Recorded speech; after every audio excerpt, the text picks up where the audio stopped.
your LinkedIn profile, which is the most important thing that somebody looks at. It makes or breaks your profile, and people decide within 10 seconds max whether they'll stick to your profile or not, looking at this section, which is the LinkedIn banner. The banner you can see right behind my picture in black, where it says accelerating your career growth. That's called the LinkedIn banner. You are given a blank green empty space by default by LinkedIn. Okay, most of the individuals don't even use it, they just keep it as it is. Max to max, the effort I've seen people putting is some random quote taken from Google and put there, some random image relevant to their profile put there, or the logo of the company they are working at, or the logo of the college they are working at. That's what I see 95% of the people putting up here. Is it wrong? No, it's not wrong, but it is a method for the lazy people. Okay? If you're lazy, you don't want to put in effort and don't want to make a banner, then fine, it's much better than not having anything for sure.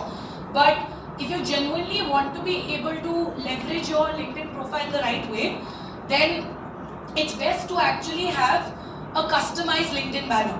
So how can you create a customized LinkedIn banner? Here's where I'll give you use cases and examples. If you look at my banner right now, you see one tagline or slogan or whatever you want to call it, which says accelerating your career growth. I think for majority of the people, just by reading those 3 words, you would have understood, okay, what profession is she on, what she enables people with, or what does she help them with, right? If you still don't understand, I've put up keywords like founder, Dehradee coach, career coach, 500 plus talks. It may not be visible, but it's under my name. You can see it on your phones and on your screen. If that is still not giving you clarity, there are logos of different edtech startups and colleges that I've worked with and given speeches at, some of them, to further build that rapport, credibility, whatever you want to call it. Then there's a picture of me with a mic in my hand because I'm portraying myself as a speaker, might as well, kind of align a picture as well. Let's take an example. If you are a developer, for example. Now, if you are a WordPress developer and you are specifically working on a particular tech stack, right? Number one, I have to see the WordPress developer on your banner, because how else would I know? That's the most obvious keyword that should be there. Apart from that, whether it's HTML, CSS, you're working on React, you're working on any other technology, all of those keywords should be there. Apart from that, any software that you utilize, any other skill that you're utilizing can come here. If you need help and you're still struggling with understanding, oh, what keywords do I put on my banner? There's this simple trick that I've kind of identified, and it seems to work 99% of the times. So, for example, if you are, let's say, a mobile app developer, or you're a WordPress developer, or you're into tech, you're a software engineer or a marketer, kuch bhi le lo. If you go and check out different job descriptions of 6 different companies for the same job role, okay? So let's say WordPress developer, go to 6 different random companies that you may want to work at, check for the WordPress developer job description, and you will see a consistent recurring pattern of certain words repeating across 6 different JDs of 6 different companies again and again. And that's an indication for you that this keyword is definitely very important for this particular job role, and hence it should be there on your LinkedIn banner as well. Because if recruiters who create the job descriptions are repeating the same keywords in different companies for that job role, it's a very clear indication to you, served on a platter, that this keyword or this skill is important. Okay? And if that is still problematic, just think of it this way. There are 3 buckets. Okay? Technical skills, softwares and tools, and then there are interpersonal skills or soft skills. These are the only 3 categories under which any keyword will fall. It will either be an interpersonal or a soft skill, such as communication, interpersonal skills, presentation skills, negotiation, etc. Or it will be a technical skill like Java, AI, ML, anything else, whether it's software testing or whatever. And then it will be a software or a tool like Tableau, Power BI, CAD, MATLAB, etc. Right? Those are typically the keywords through which people will understand what do you work on, what tech stack do you utilize, what is your skill set, or what you're capable of doing. So those are the keywords that should be there here, simply put, right? Now, once that is done, your job does not end there. Unfortunately, human beings are very sharp with their visual memory. They may not look at that textual content for all you know. Everybody is in a rush and in a hurry on the internet. So sometimes people may just come to your profile and they'll skip through everything, okay, and they will not even read your keywords. Then what do you do in that case?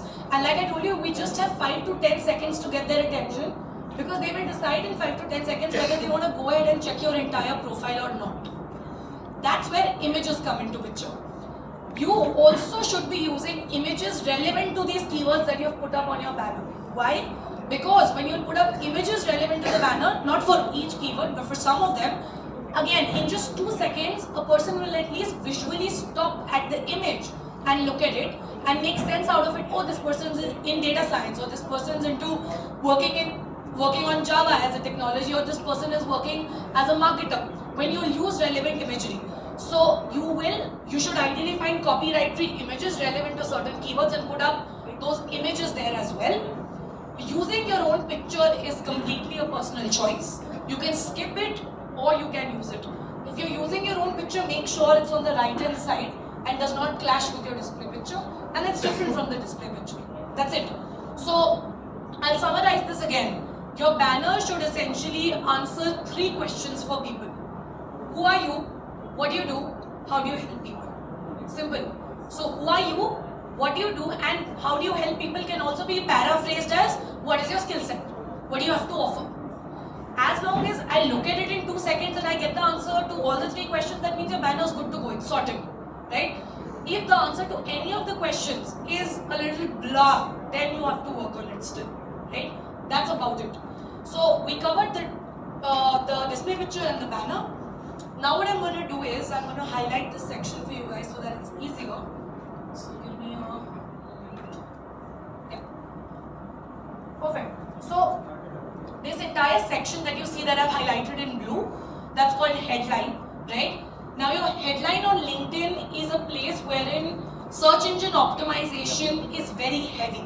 I'm sure a lot of you already know what SEO is and how it works for blogs and for website traffic and ranking, etc. When it at least comes to the internet and with respect to blogs, articles, etc. It is very much relevant to LinkedIn as well, but in a very different context. So just think about this. Imagine a startup founder is looking to hire talent, right? Now, if a startup founder wants to hire a software engineer, for example, and let's say they're looking for somebody on LinkedIn, okay, themselves or through their TA team. The point is, they're not going to sit down, randomly type names and waste time. All they're going to do is go to that search bar on top on LinkedIn, type the keyword software engineer or WordPress developer or digital marketer or software tester, whatever, or testing, relevant keywords. या tech stack का नाम डालेंगे, right? And from that keyword, a list will be shown by LinkedIn themselves. Now that list will have a huge number of people, 2 lakh, 6 lakh, 10 lakh people. But just like the Google search engine result pages, this page number 1, 2, 3, 100 तक जाता है, every page has got 10 search results that are shown. If you are looking to, let's say, go out with your family for a vacation somewhere, and you're looking for good places or good resorts to visit in Lonavala, you will not go to a resort which is there on the 100th page or the 10th page. You will definitely go to a resort which was either on the first, max second page tak jaoge aap. Why? Because better reviews, people trust it better, and a lot of other reasons. Google is showing it to you themselves. It's ranked high. Similarly on LinkedIn, when a recruiter, talent acquisition manager or a startup founder is finding or looking for talent, or even your leads as freelancers, let's say I'm your ideal target audience or I'm your ideal client profile, ICP, and let's say you provide freelancing services in, for example, website development. I am looking for a website developer. As a client also, I'm going to type the word website developer or WordPress developer or whatever, and then a list is going to be shown to me. It is very obvious I'm short on time and I trust LinkedIn. So if LinkedIn is showing me certain names, right, and it's highlighting them on the top and saving my effort and time, why will I not go with the names that LinkedIn is showing me on the first or max second, third page, right? Why are those names popping up? Their headline more than any other section is optimized for those keywords, number 1. There are 4 to 5 other sections that are optimized on their profile for it to show up. So I'll talk about all of those sections, but I'll stick to headline for now. So if you look at my headline, all the keywords that you see here, whether it's founder Dehra codes or career coach or keynote speaker, whatever, each keyword has been put up there only by asking one simple question to myself, and that is the question you have to ask yourself. There I asked myself, what are the keywords for which you would want, if somebody comes on LinkedIn and types that keyword, and enters on the, clicks on the enter button after the search bar, your name should pop up on at least the first 3 pages for those keywords on their search. For that keyword. Simple. What would you want to be looked up for? Right? Simple. So if I definitely want my name to show up for the word public speaker, for the word career coach, for the word content creator, and that's why they are there. Similarly, you definitely know it better than me. What are the keywords for which you want to be shown up on people's results pages for on LinkedIn, right? And if you notice, you'll see a pattern actually. I don't know how many of you did notice. If you look at the keywords on my banner and you look at the keywords on my headline, all the keywords from the banner are there in the headline. Headline has some extra keywords, but all the keywords from the banner have been put onto the headline. That's been done on purpose. It's been done to create coherence and uniformity. Because at any point of time, I don't want to create a brand conflict, or I don't want to create a conflict of what is it that I have to offer, or who I am, or what my skill set is, right? In fact, I want the SEO score to increase. So I am going to put in the same keywords in all the relevant sections possible, right? So from the banner to your headline, ideally 90% of your keywords should be repeated again. You can obviously put additional keywords, but that's how it would work. If you want to keep checking, are my keywords actually working well? Am I being shown for these keywords to my audience? LinkedIn actually gives you an option. I'm not sure if I'll be able to show it to you here, but let me try. How you can track it actually. I think I should, yeah. You can see the 2,736 search appearances, right? So let me click on it. Yeah. So these are your number of search appearances every week. These stats get updated every week. So 2,736 people this week have searched for me for these keywords: career coach, coach, speaker, public speaker, curator. Okay. I like all the keywords except for curator. I don't know why I'm being searched for that word, but it's not that irrelevant as well. Top companies where my searchers work at, okay, and the top job titles of my searchers. This is all visible on your LinkedIn Analytics dashboard. I'll go back and show it to you.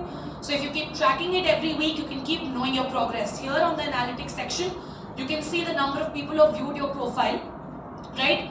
Your last post impressions of the past 7 days and your search appearances. Okay, this is all updated on a weekly basis. It's weekly data. So you should definitely keep a track of it and keep improvising and tweaking your keywords, and you'll know if it's working or not. Like I remember, I think 2 weeks back, for some reason, I was being searched for the keyword doctor. Obviously, I don't want to be searched for that keyword. It makes no sense. There's no relevance. So I realized I was actually interacting with a lot of posts of different doctors and people in the pharma industry and accepting a lot of connection requests from them as well. What I'm trying to tell you is the algo adds up in multi-dimensional ways, okay? It's not just your keywords, the activities you do, the kind of content you engage with, the kind of people you accept connection requests of and engage with also, ultimately has got some effect on the algorithm and why people would end up searching for you in that way. So it's not going to work out immediately. Right after you go from this session and you update this, next day you're not going to start showing up on people's search. Probably 2 months later also you won't. I remember it took me about 4.5 to 5 months to start even showing up on the second or the third page for people for these keywords, right? So it's going to be a continuous effort that you'll have to put in, and there are other factors involved as well, which I'll talk about. I'll move on to the next section, which is your featured section, which is this one. Very basic in terms of utility, just like Instagram has got a highlight section where you highlight the most relevant things. LinkedIn has a featured section. Anything and everything you think is relevant, whether it's your WordPress profile, whether it's your portfolio, whether it is a certification you have done that you think is very valuable in the industry, or anything else that you think may be important. It's a pitch deck that you have, whatever according to your profile and goals and what you're looking for as an outcome from LinkedIn should come up here. And your top 3 featured posts, you have to think through very, very, I would say, thoughtfully, because nobody is going to sit down and go and watch all your featured posts. I have like 50, 55. But your top 3 featured posts, everybody would look at it. And they would want to understand what you have to offer. For me, my one-to-one sessions, my YouTube channel, my TEDx talk are the most 3 important things I want to display right now, so it's there, right? If I want to shuffle it, change it, I'll do that. Similarly, ask yourself, what are the most important things that you want people to land on even before they go ahead and check your experience section or your education and other things. LinkedIn has put it up in the UI for a particular reason even before the experience section. It's just to build credibility, instant credibility. So anything that you think will add up to that and contribute to it, please add it here. You can add links, you can add PDFs, you can add images, videos, posts that you create on LinkedIn that you think are valuable. Posts can also be added. You can add newsletters that you're creating on LinkedIn or elsewhere. And you can also in fact add articles. So LinkedIn has got a feature to write long form articles as well. You can only access it through the desktop or not through your phone. But yes, you can write long form articles on LinkedIn as well, and you can feature them here as well. Okay? So that's that. Okay, moving on, let me just expand this so that you can actually get an idea of the entire. Yeah. Okay, now the next section, and this is again important from the profile optimization aspect.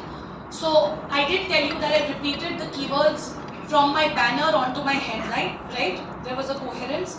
And then I told you there are various other sections where you have to repeat the keywords. Now the about section on LinkedIn is a summary section. Summary as in you are going to share your journey. You're going to do storytelling here. Simply put, it's not your resume. It is not something where you have to be completely professional. Don't think that you have to only talk about your professional accomplishments, what you've been able to do, what subjects you've studied, where you're working. That's not it, right? If that was the case, there would have definitely, there is a difference between your LinkedIn profile and your resume, okay? They are both different, and your resume will have specific information to only your skill set and to cater to a particular company you're applying to. On your LinkedIn profile, in your about section, you start with your basic journey, where have you graduated from, your education, what do you do, what's your current skill set. You can talk about your passion projects, what are you doing on the side, what are the things that excite you outside of work. You can very well talk about that. You can also talk about any services you're offering as a freelancer. You can talk about your small business. If you have a small business or you're an entrepreneur, talk about it. So it's a place to do storytelling, and it's also a place to repeat the keywords that were there on your banner and headline once again, because the SEO score will get added up here again, because extraction will happen from this section as well, because it's text heavy. Now, if you were to look at it from top to bottom, every keyword on the headline and banner has been used at least once throughout my about section, very strategically and for a reason. If you look at the length, it is quite lengthy for an about section, but it is readable and it's skimmable, which means you can actually go through it and skip through things you wouldn't want to, because there are bullet points which are easy to skip through. And the best thing that you have to the last thing that you have to keep in mind is your CTA, which is a call to action. There should always be a call to action. So if you look at my about section, so I've mentioned I'm just an email away for all things careers, personal branding, social media and content creation. Reach out to me on my email ID, right? That email ID has been shared so that if somebody takes out 5, 10, 15 minutes also, or even 2 minutes of their time to read through this about section, they should be redirected to something and know more about me. You cannot leave them there with no redirection. It could be a website, it could be an email ID, could be a phone number, could be a portfolio link. It's up to you. But some call to action towards the end for the audience should definitely be there, right? So use bullet points, repeat the keywords from the headline, share your story, and have a CTA. That's how you optimize the about section, right?